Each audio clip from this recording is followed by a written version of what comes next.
अस्सलाम वालेकुम। उम्मीद करता हूँ सब दोस्त खैरियत से होंगे। दोस्तों, अगर आप सऊदी अरब में लोन लेने के लिए मुख्तलिफ ऐप्स का विजिट करते हैं और आप उन ऐप्स को अपने अकाउंट बनाते हैं, जब आप सारा काम मुकम्मल करते हैं तो लास्ट में आपको बोला जाता है कि आपकी मिनिमम सैलरी 4,000 रियाल होगी तो हम आपको लोन देंगे। तो इस झंझट से जान छुड़ाने के लिए आज आपको एक ऐसे बैंक के बारे में बताने वाला हूँ। यकीनन आपने थंबनेल के ऊपर देख लिया होगा, अल रजी बैंक का। तो अल रजी बैंक अब आपको बहुत ही कम मिनिमम सैलरी लिमिट पर आपको पर्सनल फिनांस करने जा रहा है, आपको पर्सनल लोन देने जा रहा है, जिसमें 4,000, 3,000, 2,500 रियाल की ज़रूरत नहीं है कि आप कितनी सैलरी होगी तो आपको लोन मिलेगा। इसमें यह लिमिट बहुत कम कर दी गई है, लेकिन उससे पहले हम सारा प्रोसेस देखते हैं, क्योंकि इसका प्रोसेस जो है वो थोड़ा मुख्तलिफ है। क्योंकि इसमें आपकी होम कंट्री का बैंक, आपके रिलेटिव्स, किसी का भाई का, किसी वालिद वगैरह का जो नाम है और मोबाइल नंबर है वो चाहिए होता है। तो वो सारी डिटेल आपको फिल करनी है।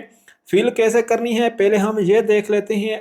तो चलते हैं, सबसे पहले हम प्रोसेस देखते हैं कि किस तरीके से आपने डिटेल फिल करनी है, और उसके बाद मैं आपको ये भी बता दूंगा कि आपकी मिनिमम सैलरी लिमिट कितनी होनी चाहिए। रजी बैंक की ऐप को ओपन कर लेना है। करने के बाद इस तरह का इंटरफेस आपके सामने शो हो जाएगा। तो यहाँ पर बैलेंस के नीचे आपको ऑप्शन मिलता है personal financing with no admin fees. इसके ऊपर जस्ट टैप कर देना है। टैप करेंगे तो यहाँ पर आपको सबसे पहला ऑप्शन मिल रहा है personal finance, get your new finance in few quickly easy steps. तो अप्लाई नाउ का ऑप्शन है, अप्लाई नाउ के ऑप्शन के ऊपर टैप कर देना है। टैप करेंगे तो इस तरह का ऑप्शन आएगा। यहाँ पर आप कौन सी जगह पर काम कर रहे हैं, आप स्क्रिप्ट महकमे में हैं, आप गवर्नमेंट के एम्प्लॉय हैं या सेमी गवर्नमेंट के, या फिर एम्प्लॉयमेंट प्राइवेट हैं। तो मैं गवर्नमेंट के अंडर काम करता हूं, तो मैं यहाँ पर ये सिलेक्ट करता हूं और उसके ऊपर नेक्स्ट के बाद नेक्स्ट के ऊपर क्लिक कर देता हूं। क्लिक करूंगा, यहाँ पर आपने अपना पासपोर्ट नंबर लिखना है। यहाँ पर होम कंट्री यानी जिस भी आप कंट्री से हैं वहाँ का आपने अपना मोबाइल नंबर लिखना है। 929 से शुरू करना है। आप इंडिया से हैं तो जो भी आपका कोड है वो लगाना है, सिफर वगैरह नहीं लगानी। उसके बाद होम कंट्री एड्रेस जो है, आपकी तहसील कौन सी है, आपका ज़िला कौन सा है, वो आपने लिखना है। उसके बाद bank account details in home country, तो बैंक का नाम लिखना है, मसलन अलाइड बैंक है, हबीब बैंक है, जो भी है आपने वो लिखना है। उसके बाद IBN नंबर लिखना है।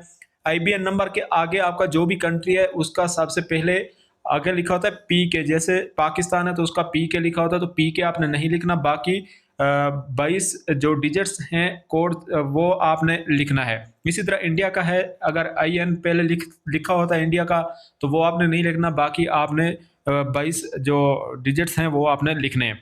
उसके बाद रिलेटिव इंफॉर्मेशन है, तो आप अपने वालिद या अपने भाई का नाम जो है वो लिख सकते हैं।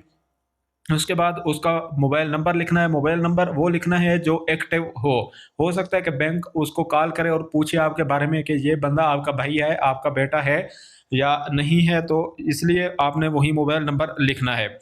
अच्छा जी, लिखने के बाद आपने यहाँ पर जो है लगा देना है चेक। चेक लगाने के बाद आप नेक्स्ट कर देंगे। तो यहाँ से मैं यहाँ से फिल कर लेता हूँ अपनी सारी डिटेल। ये डिटेल जो है ये मैंने फिल कर दिए। फिल करने के बाद मैं नेक्स्ट के ऊपर टैप कर देता हूँ। ये पेज जो है ये हमारा ओपन हो चुका है। अब यहाँ पर आपकी सारी डिटेल्स आ जाएंगी कि आप कहाँ पर काम करते हैं, आपकी तनख्वाह कितनी है, ये सारी चीज़ें यहाँ पर शो हो जाएंगी। उसके बाद आपकी जो डिटेल आपने पीछे फिल की है वो आ जाएंगी। उसके बाद यहाँ पर टोटल एक्सपेंसेस हैं कि आप कितना जो है मंथली का खर्च करते हैं। तो यहाँ पर 1000 लिखा होगा, आप जितना मर्जी लिखना चाहे आप लिख सकते हैं। उसके बाद यहाँ पर कंफर्म का ऑप्शन मिलता है, इसके ऊपर टैप कर देना है। टैप करेंगे तो इस तरह का इंटरफेस आपके सामने शो हो जाएगा। आपने थोड़ा सा वेट कर लेना है, नेट स्लो है इस वजह से थोड़ा मसला बन रहा है। तो ये देखें, your request is under review. तो कुछ देर बाद जो है आपको एक नोटिफिकेशन आ जाएगा कि आपकी दरख्वास्त के ऊपर जो है अमल किया जा रहा है। यहाँ पर आपको ट्रैक, ये देखें मैसेज भी आ चुका है। तो उसके बाद आपने क्या करना है कि ट्रैक यूर एप्लीकेशन के ऊपर जो है आपने सेलेक्ट कर लेना है। यहाँ पर आप सिलेक्ट करेंगे तो ये कल मैंने जो है किया था, लेकिन ये मेरी रिक्वेस्ट जो है ये हो गई थी रिजेक्ट। रिजेक्ट क्यों हुई थी ये मैं आपको बता देता हूँ। उसके पहले हम इसको चेक करते हैं कि यहाँ पर भी वही स्टेटस आता है या अलग आता है। तो यहाँ पर देखें, रिक्वेस्ट वैलिडेशन फाइनल ऑफर और रजी बैंक कॉन्ट्रैक्ट रिजेक्टेड आ चुका है। Request rejected and closed by Rajhi bank. अब ये मेरी रिक्वेस्ट जो है ये क्यों रिजेक्ट हो गई फ़ौरन, इसलिए कि मेरी सैलरी है 1500 रियाल। इसके लिए मिनिमम सैलरी की जो लिमिट है वो है 2000। इसमें 4,000, 3,000 या 2500 वाली बात नहीं है। अगर आपकी सैलरी 2,000 रियाल है तो आप इजीली यहाँ से जो है लोन ले सकते हैं अरजी बैंक से। अगर आपकी सैलरी 2,000 या 2,000 से ज़्यादा है तो आपने इसी तरह अपनी एप्लीकेशन फिल करनी है और उसके बाद ऐसे ही आपने अपना स्टेटस चेक कर लेना है। तो ये थी आज की हमारी वीडियो। उम्मीद है वीडियो पसंद आएगी। अल्लाह हाफिज़।